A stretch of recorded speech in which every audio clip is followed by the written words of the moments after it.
Capítulo 34. Avances. Los días avanzaron con una calma aparente.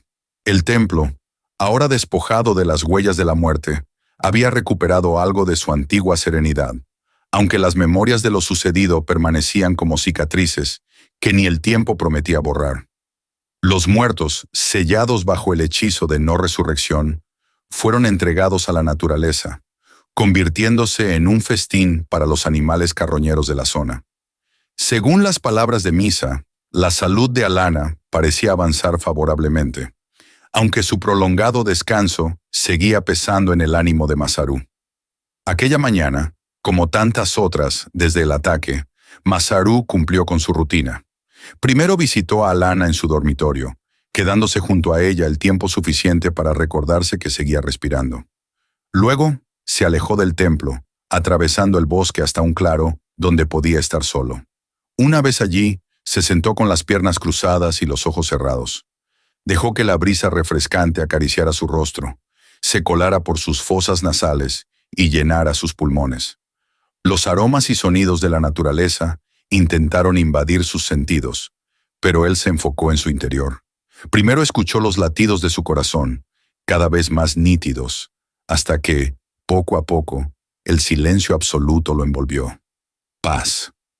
Era un momento de paz total, aunque sabía que no duraría mucho. Abrió los ojos lentamente al sentir un leve roce en su hombro. Instintivamente, su mano atrapó al intruso. Entre sus dedos temblaba una pequeña ave, con sus diminutos ojos llenos de miedo. Masaru lo pensó y negó con la cabeza.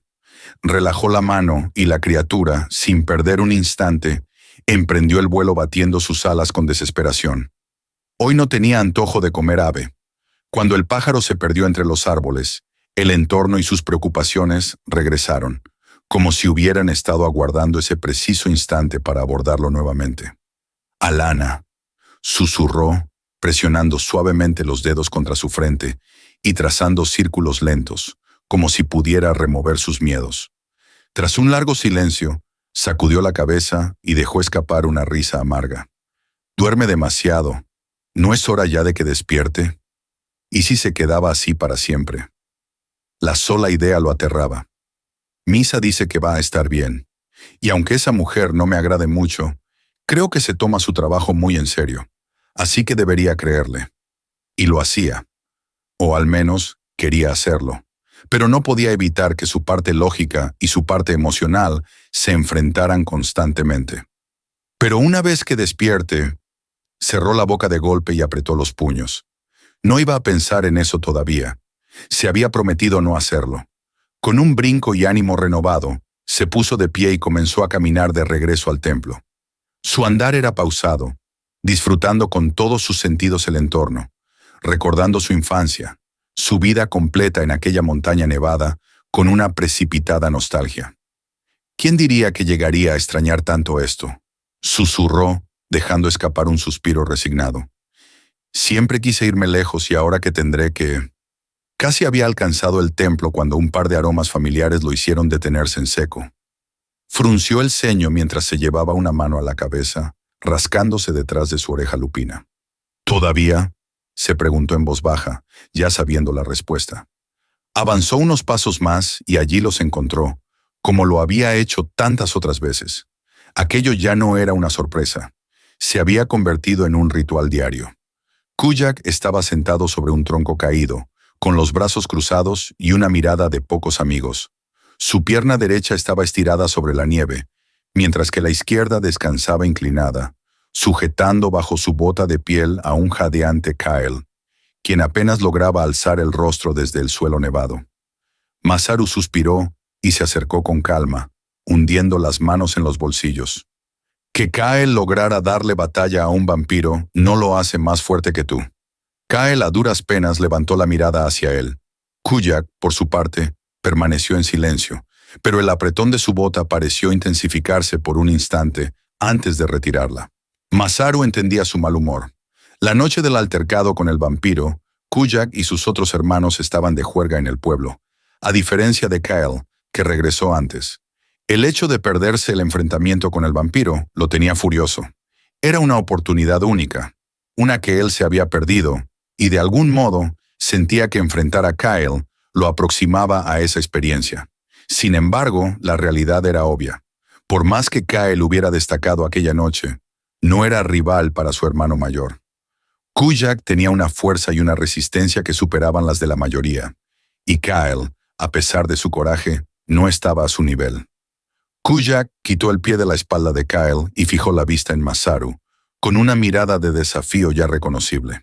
«¿Y ahora sigo yo, verdad?», preguntó Masaru, mientras se colocaba en posición de combate. Sin esperar, Kujak cargó con todo, lanzando una patada directa al rostro de Masaru. Este logró esquivarla a tiempo, y la madera del árbol detrás de él crujió antes de estallar en astillas. Kujak gruñó. Sus orejas y cola de lobo se tensaron justo antes de arremeter de nuevo. «¡Mierda! ¡Ve más despacio!», protestó Masaru, sintiendo cómo el aire del impacto le sacudía el cabello. Los movimientos de Kujak seguían siendo toscos y brutos, pero increíblemente poderosos. No necesitaba precisión. Cada golpe era puro instinto, cargado de una fuerza capaz de romperle los huesos a cualquiera si conectaba. Masaru lo sabía mejor que nadie. De niño, había soportado más de uno de esos arrebatos durante los entrenamientos. Había sobrevivido gracias a la doctrina Lunari Pax, que contenía a Kujak lo justo para no ir demasiado lejos. Por eso, la estrategia de Masaru siempre había sido esquivar. Su mayor velocidad y menor estatura le permitían escabullirse con facilidad. Pero ahora, no solo esquivaba. Desde aquel enfrentamiento en el pueblo, había descubierto que sus golpes también podían dejar huella. Y no solo eso, ahora era más resistente. Incluso si Kujak lograba derribarlo, Masaru podía levantarse y seguir luchando. El enfrentamiento se volvía cada vez más feroz, con ambos usando todo lo que tenían: puños, piernas, garras e incluso mordiscos. El sol avanzaba lentamente hacia el horizonte mientras ambos se mantenían en constante movimiento. «¿Y bien? ¿Cuándo te vas?», preguntó Masaru, respirando con dificultad, mientras seguía moviéndose con cuidado. Kujak respondió con un gruñido, su lenguaje favorito. «Ya veo, el viejo todavía no te perdona por no estar esa noche, ¿verdad?», comentó Masaru, pasándose el brazo por la boca para limpiar la sangre de sus labios. «Entonces hoy van a cazar bestias otra vez. Supongo que te lo seguirá pidiendo mientras los invitados humanos estén en el templo». Ambos seguían caminando en círculos, estudiándose mutuamente, con la tensión aún flotando en el aire. Sin embargo, Masaru notó algo diferente. Kujak estaba escuchando. «Esta noche», repitió Masaru, «¿puedo ir con ustedes a cazar bestias?». Como de costumbre, Kujak no respondió, pero un ligero movimiento de las orejas y un mínimo cambio en la postura de su cola bastaron para interpretar la respuesta como un sí. Masaru bajó los puños, dejando claro que no tenía intención de seguir luchando. Kujak, por su parte, tardó unos segundos más en hacer lo mismo. El silencio se extendió entre ellos. Masaru estudió a su hermano con cautela, notando una extraña tensión en su actitud que no conseguía interpretar. De repente Kujak habló. «¿Cómo se llama?». «¿Quién?».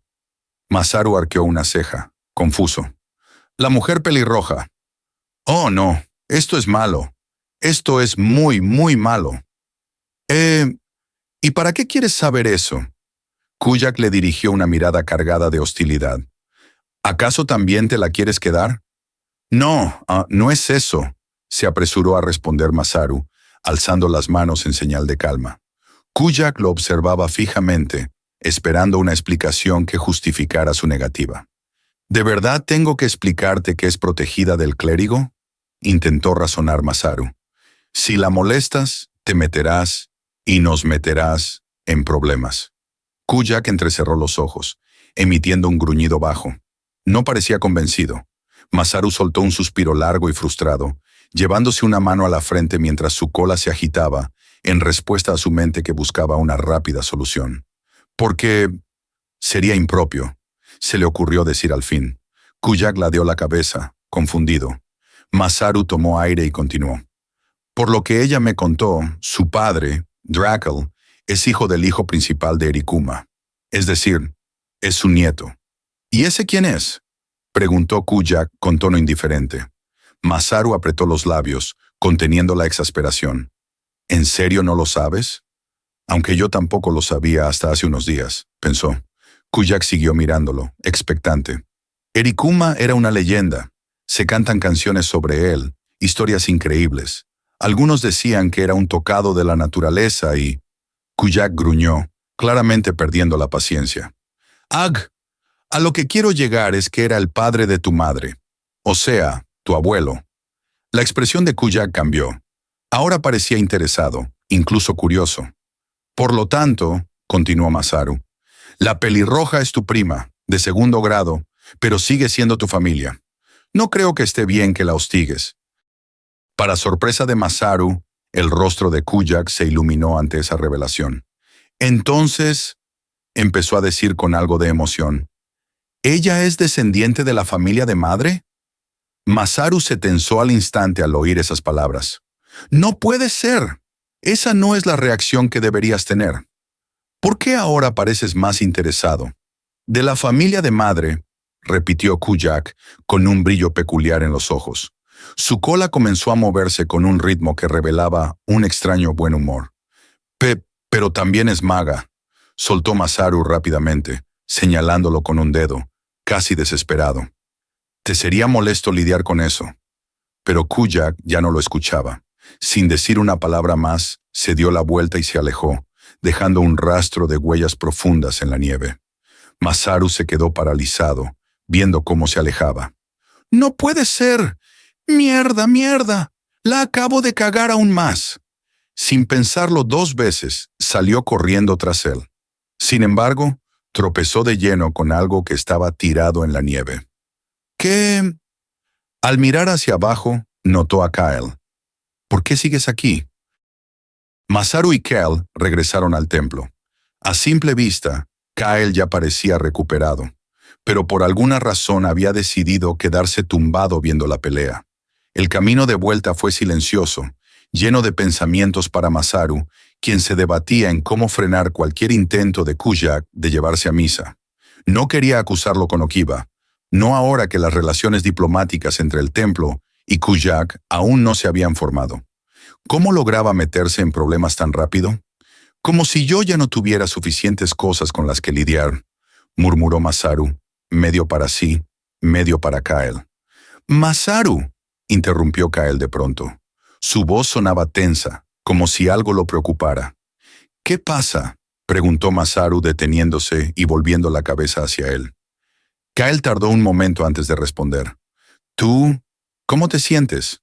Masaru parpadeó, sorprendido por la pregunta.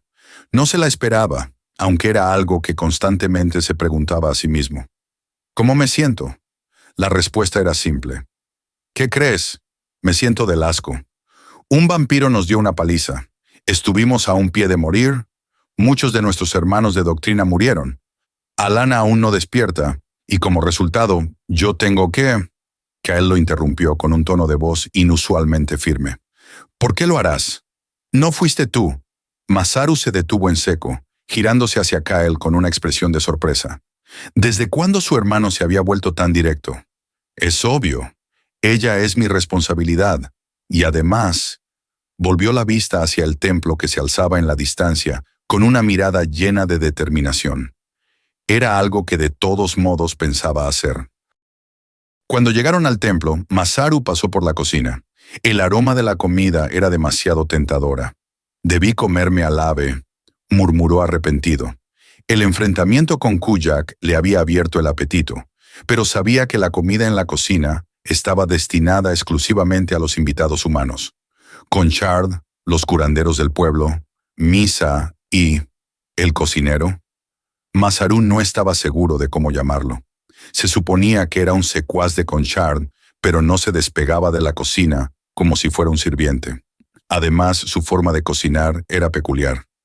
La primera vez que lo vio, Masaru quedó asombrado al observarlo lanzar polvillos al fogón que cambiaban de color y chispeaban con intensidad. Sobre el fuego, el humano agitaba una especie de sartén plana con mango, que en algún momento incluso se envolvió en llamas. Las palabras de Misa sonaron en su mente. Llegó tiempo después de que Conchard subiera al templo. Según entiendo, Es uno de sus aliados que se retrasó en el camino. Y no sé más. La verdad, no me dirige la palabra. Masaru lo miró. El sujeto tenía una apariencia llamativa. Un hombre alto, de aire juvenil, cabello rizado y rubio, con el rostro cubierto por una máscara negra decorada con líneas doradas que ocultaba sus ojos. Por curiosidad y hambre, Masaru en varias ocasiones había intentado robarle algún bocado, pero siempre era descubierto. Y hoy no fue la excepción. Siempre andas olfateando donde no debes, lobito, comentó el hombre con un acento cargado, en contraste con su voz fina. El sujeto sacó entonces 2 dagas cruzadas de su espalda y comenzó a cortar trozos de carne con rapidez y precisión. ¿Cómo es que siempre me detectas?, preguntó Masaru, más intrigado que molesto.